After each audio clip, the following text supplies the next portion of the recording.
साथियों, इन दिनों उत्तर प्रदेश की राजनीति में असदुद्दीन ओवैसी की एआईएमआईएम पार्टी की चर्चा बहुत ज़ोर शोर से चल रही है।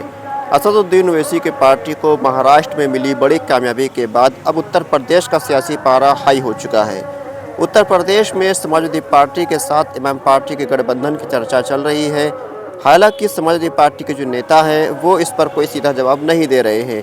ऊपर से जब मीडिया उनसे सवाल पूछती है तो वो कहते हैं कि हम को किसी की ज़रूरत नहीं है, हम अकेले ही सरकार बनाने के लिए सक्षम हैं।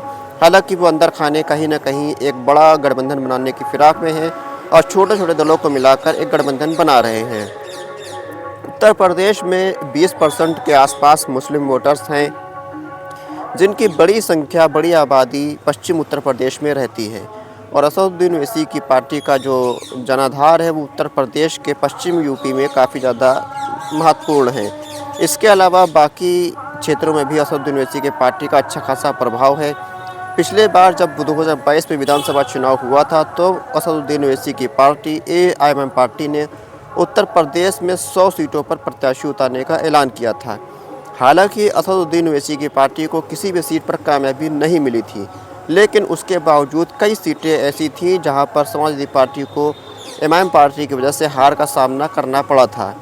और अब असदुद्दीन ओवैसी की पार्टी तुलना में असदुद्दीन ओवैसी की पार्टी इस बार काफ़ी ज़्यादा मजबूत हो चुकी है और अब ऐसा लग रहा है कि असदुद्दीन ओवैसी की पार्टी की वजह से समाजवादी पार्टी की मुश्किलें बढ़ना तय हैं। और ये अंदेशा समाजवादी पार्टी के लीडरशिप को भी है और समाजवादी पार्टी किसी भी तरीके से असदुद्दीन ओवैसी का तोड़ ढूंढना चाहती है।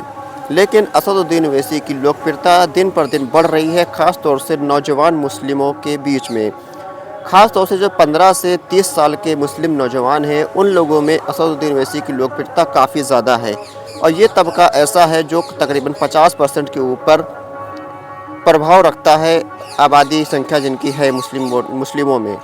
अगर ये संख्या असदुद्दीन ओवैसी की पार्टी में वोटों में तब्दील होती है तो ऐसी परिस्थिति में असदुद्दीन ओवैसी की पार्टी समाजवादी पार्टी को न सिर्फ नुकसान पहुंचाएगी, बल्कि असदुद्दीन ओवैसी की पार्टी उत्तर प्रदेश में एक बड़ा सियासी विकल्प बनकर भी सामने आ सकता है और उत्तर प्रदेश की बड़ी राजनीतिक पार्टी भी बन सकती है असदुद्दीन ओवैसी की एआईएमआईएम पार्टी।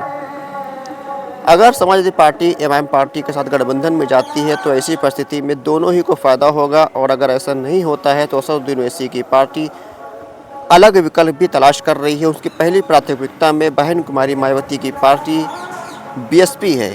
अगर बीएसपी से भी गठबंधन ओवैसी का नहीं हो पाता है तो ऐसी परिस्थिति में चंद्रशेखर आज़ाद रावण की पार्टी के साथ मिलकर छोटे छोटे दलों को मिलाकर एमआईएम पार्टी एक तीसरा विकल्प बनाने की संभावना भी है। और अगर ऐसा होता है तो उत्तर प्रदेश की राजनीति में एक बहुत ही बेहतरीन सियासी विकल्प बनकर आएगा और ये समाजवादी पार्टी हो या फिर बहुजन समाज पार्टी हो, इन दोनों के लिए नुकसान उठाने वाला हो सकता है।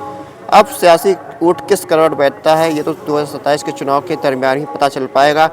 उससे पहले आपकी राय कमेंट बॉक्स में मुझे ज़रूर बताएं कि उत्तर प्रदेश में असदुद्दीन ओवैसी की पार्टी को कितनी सीटों पर चुनाव लड़ना चाहिए, किससे गठबंधन करना चाहिए। खुदा हाफिज़।